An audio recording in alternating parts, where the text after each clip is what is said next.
Joining me now is Sean Cleary. He's the CEO and Chair of Strategic Resources. Thanks for coming in. Good morning, Mark. Now, we want to get to this pre-feasibility study for a phase of the Black Rock project. Came out recently. We'll get to that. But maybe just off the top, you can give an overview of the company's focus and mission to produce low-carbon iron products for green steel. Certainly. Well, the steel industry is going through a transformation. Overall CO2 emissions from the steel industry represent about 10% of global emissions. So the industry and governments in the Western world are doing everything that they can to reduce those emissions.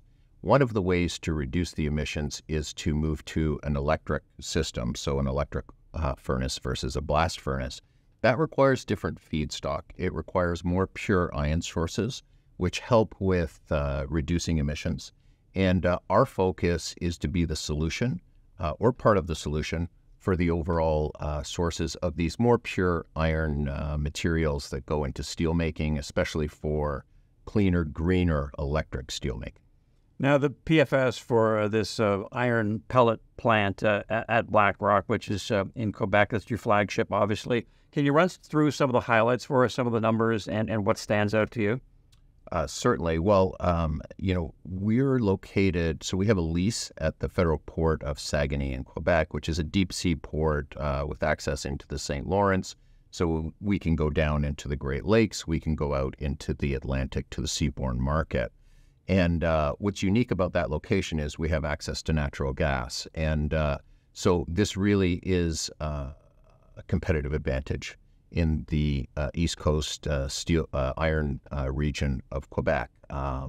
This is the only port in that region that has an industrial park where we can build this type of plant. So we'll be a unique producer of iron pellets.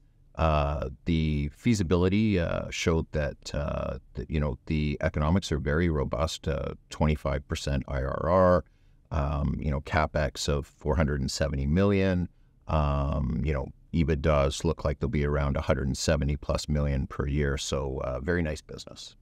So high returns, low capex, and maybe you could flesh out some more the advantages of Port Saguenay versus peers, for example, in terms of some of the benefits. Is it primarily just the location and the infrastructure?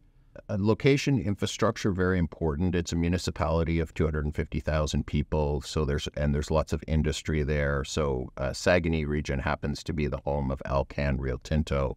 It's the largest employer in the region. And when we went through permitting for the overall project, of Black Rock project, we didn't have any objectors to our project. So, there's a lot of social acceptability to this project.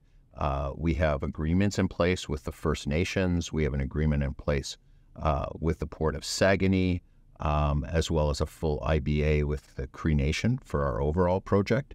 And that region has a lot of hydroelectricity, so the electricity in the region is very, clean and green. We also have the access, as I mentioned, to natural gas, which really makes the site unique because for clean, green iron products and metallic iron products and iron pelletizing, you need access to natural gas. And that's really unique in this region. The Trans-Canada pipeline more or less ends at the Saguenay region, and the Quebec government as well as the federal government are aligned in terms of the development of the industrial port. It's a new industrial park at Port Saguenay.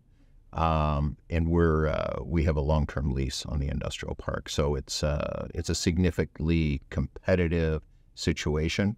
The feasibility showed that our conversion costs for pellets are just over $16. So that's highly competitive in the marketplace. And so it looks good. Now, from a shareholder standpoint, Sean, and from a financing standpoint, you've got Orion Mine Finance out of New York. They hold 41%. Investissement Quebec 41%, and you said that you do have you've been having talks with potential partners. There's a short list in terms of securing financing and iron feed. So can you update us on the process?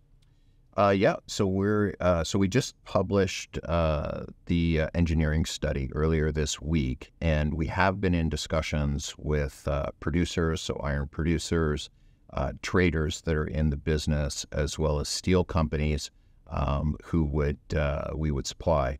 And there's been quite a bit of interest overall in terms of working with us. And I would say like most of the interested groups have been awaiting this study. So now this is available. So over the next couple of months, we'd like to put in place either a partnership or an offtake contractual arrangement of some type. And as you mentioned, we are owned by Investissement Quebec, which is the Quebec government, and Orion Mine Finance. And, you know, we have an investment from the Cree Nation government and the Lumina Group out in Vancouver as well, are partners in our overall company. So Mr. Beatty's involved. He is, okay. Yes. And, you know, these are groups that have extensive experience in developing these types of projects. So we lean on them, and they're really helpful overall, very good team. And just to follow up there, is it logical that you will strike offtake deals and there will be financing from other groups that you're talking to? Or, as you said before, we're also perfectly happy with Orion and Investissement Quebec if we go that route, correct? Correct. And, you know, if we do this sort of more standalone route, then we would envision, you know, some project financing debt coming in as part of the deal. So we are talking to the international project financing banks at the same time. And, you know, we've got a number of irons in the fire in terms of moving forward. Once we secure the feed in terms of like how we would finance this overall phase one of the project. Okay, so as you move the development forward, what are some of the key next steps that investors can look out for, and the type of news flow they can look for? Yeah, so I think, you know, announcements around the potential partnerships. You know, we are looking to secure the pellet feed as well as sale contracts. So these are all things that we'll be developing over the next couple of months.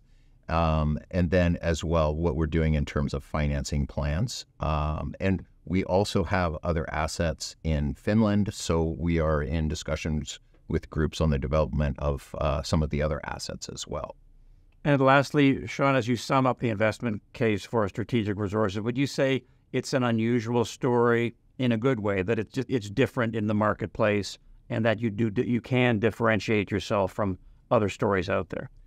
For sure. I mean, we're addressing a need in the steel marketplace where, you know, the industry is expecting a deficit in the pellet market of something like 40 to 50 million tons per year in, you know, 27, 28, 29. So this pull on these types of high purity products is very real. We're addressing this need. I think that's unique in the marketplace. You know, supplying and working with companies that want to reduce emissions in the steel space. When you talk to the steel companies, all of them want to try and get to a sort of carbon neutral position by 2050. So, and just in terms of like, if you go to steel conferences, et cetera, this is the discussion, you know, and we're part of that solution. And I think that's very unique. Great stuff. Thanks, Sean. Thank you. We'll be following. Thanks. Okay, very good. Sean Cleary, CEO and Chair of Strategic Resources.